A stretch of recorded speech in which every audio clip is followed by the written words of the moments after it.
আমাৰ ইণ্ডিয়াখন অনাগত দিনত বহুত বেছি ধনী হ'ব গৈছে, মানে উন্নতি হ'ব গৈছে, আৰু উন্নতি হলেতো আমাৰ লাভ হ'ব নহয় জানো? তো উন্নতি কেনেকৈ হ'ব অৰ্থাৎ ধনী কেনেকৈ হ'ব আপোনালোকে সম্পূৰ্ণকৈ ভিডিঅ' চাই থাকক, আৰু যদি সম্পূৰ্ণকৈ ভিডিঅ' চাই থাকে আপোনালোকৰ অকণমান হ'লেও লাভ হ'ব। তেনেহ'লে ভিডিঅ'টো আৰম্ভ কৰিব লওক। কাৰণ মাই চেনেল শুভজিত মৰাণ। আজি চাওক, আজি যিমান পৰিৱেশৰ মানে গোটেই পৃথিৱীৰ যি এটা পৰিৱেশ সৃষ্টি কৰিছে কৰোণা ভাইৰাছে, তো তাৰ মাজতে এটা ডাঙৰ সিদ্ধান্ত ল'ব বিচাৰিছে ইউৰোপৰ কাণ্ট্ৰিবিলাকে, আমেৰিকা হওক বা জাপান হওক বা ইটালী, এইবিলাক দেশে মানে এটা ডাঙৰ সিদ্ধান্ত ল'ব বিচাৰিছে। তো আমি সকলোৱে জানো যে কৰোণা ভাইৰাছটো চীনতে উৎপত্তি হৈছিল বুলি সকলোৱে জানো, কিন্তু যে চীনত উৎপত্তি হৈছিল, কিন্তু ইয়াৰ পৰিৱৰ্তে যে বেলেগ দেশে ইয়াৰ ভোগটো কৰিছে, মানে বেলেগ দেশৰ বেছি প্ৰভাৱ পৰিছে, আমেৰিকা হওক বা ইটালী হওক, এইবিলাক দেশতে বেছি প্ৰভাৱটো পৰিছে। আজি যদি চীনত উৎপত্তি হৈছে, তো কিয় ইমান জল্দি তেওঁলোকে কণ্ট্ৰল কৰিলে বা উৎপত্তি স্থল হিচাপেও দিয়ে তেওঁলোকৰ মৃত্যু হাৰটো ইমান কম?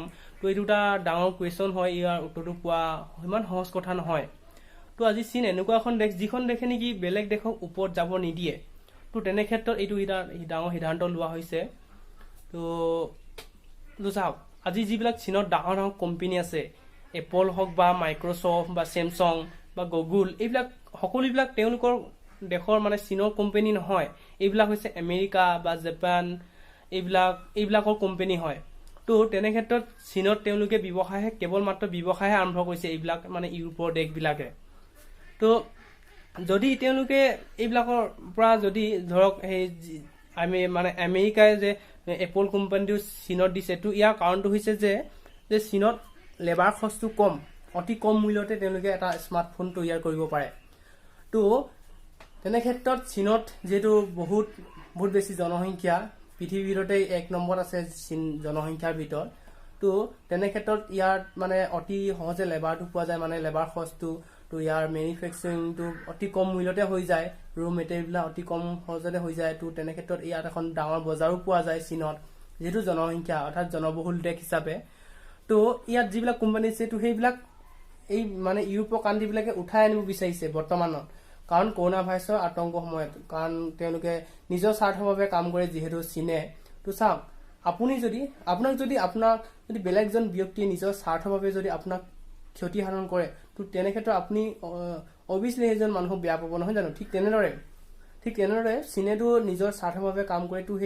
তো সেইটো কাৰণে যে এইবিলাক কোম্পানী মানে ইউৰোপৰ কাণ্ট্ৰিবিলাকে উঠাই আনি মানে এছিয়া মহাদেশৰ বেলেগ দেশবিলাকত এইবিলাক কোম্পানী দিব বিচাৰিছে।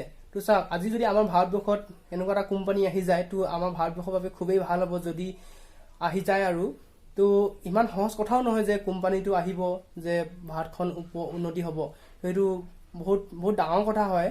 তো চাওক, আজি চীনে 30 বছৰতকৈ বেছি লাগিলে যে এনেকুৱা এটা পৰিস্থিতি পাবলৈ, মানে ইমান উন্নতি হ'বলৈ। আগতো চীন ইমান উন্নতি হোৱা নাছিলে, তো বৰ্তমানহে ইমান উন্নতি। তো তেওঁলোকে বহুত সময় লৈছে।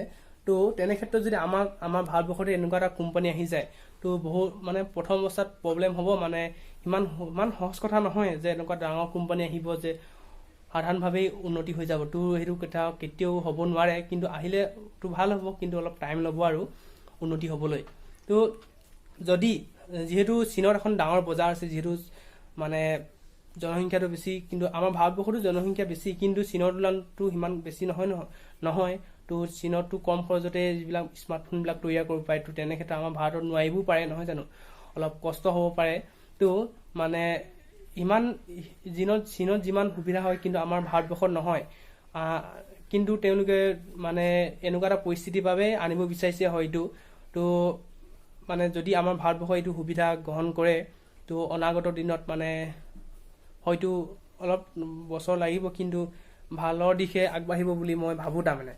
তো এইটো আছিল যে এটা সৰু সুৰা ভিডিঅ'। যদি ভিডিঅ'টো ভাল লাগিছে আপোনালোকে লাইক কৰিব, আৰু যদি নতুনকৈ চেনেলটো আহিছে ছাবস্ক্ৰাইব কৰিব। ধন্যবাদ।